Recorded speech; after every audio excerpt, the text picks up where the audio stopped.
విశ్లేషణలో ఈ రకంగా మాట్లాడుతున్నారు తాత. ఏమో కానీ ఒక ముచ్చట నీ చెవులో పడ్డదా? ఏంటిది అది? బంజరాయిల్స్లా పెద్దమ్మ తల్లి గుడి ఏడికాడికి కూలగొట్టి అమ్మవారి విగ్రహాన్ని ఎత్తుకపోయిరట. అవును కదా, అది నిజంగా రోడ్ల మీద నా ఎంబడి వస్తే ఎన్ని మసీదులు ఉన్నాయో చూయించుదాము.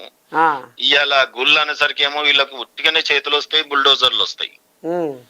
మరి చూసిన నువ్వు కూడా వర్షంలో పోయి పాపం ఎంత కష్టపడుతున్నావు. సర్కారు భూములు కట్టిర్రు అనేది ఇప్పుడు వాళ్ళు రెవెన్యూ వాళ్ళు తీసుకొని వస్తారు. మరి ఉన్న వక్ఫ్ ప్రాపర్టీలు, వక్ఫ్ భూములు, మసీదులన్నీ సర్కార్ ప్రాపర్టీలలో, ప్రైవేట్ ప్రాపర్టీలో లేకపోతే ఏడున్నాయి? దమ్ముంటే అవి కూడా తీసేయమని, మొత్తం అవి ఇవి అన్ని తీసేయమని రోడ్ల మీద. నేను చూపిస్తా వరంగా మన ఇడికెళ్ళి పోదాం, మన తార్నాకకి వెళ్ళి భువనగిరి దాకా పోదాం, మొత్తం రోడ్ల మధ్యలోనే ఎట్లున్నాయో మనం చూద్దాం. నీ వీడియోలో పెట్టి తీ.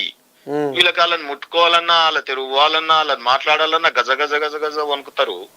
రోడ్డు మీద ఎంత ఇబ్బంది పడతారు. ఎక్కడో దూరం ప్రజలకు ఇబ్బంది లేకుండా అమ్మవారి గుడి ఇయ్యాలుందా అది?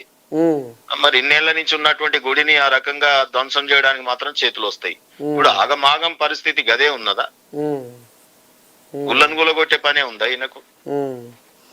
ఉట్టిగా రెచ్చగొట్టుడు అంతే, ట్రాఫిక్ డ్రైవర్ చేసుడు, ఎవరి పనులు చేసుకోకుండా ఇప్పుడు అందరు గుడికాడు వచ్చి ఆడ మనం కొట్లాడాలి, ఆయన పనులు ఆయన, అవినీతి పనులు ఆయన చేసుకోవాలి.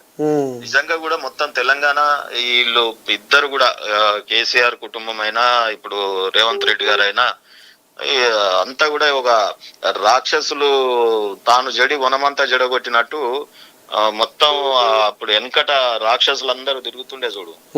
ఇక అందుకే ఇప్పుడు బీజేపీ బయలుదేరింది కాబట్టి ఇక ఒక్కొక్కరి సంగతి చూసుకుంటా పోతారు.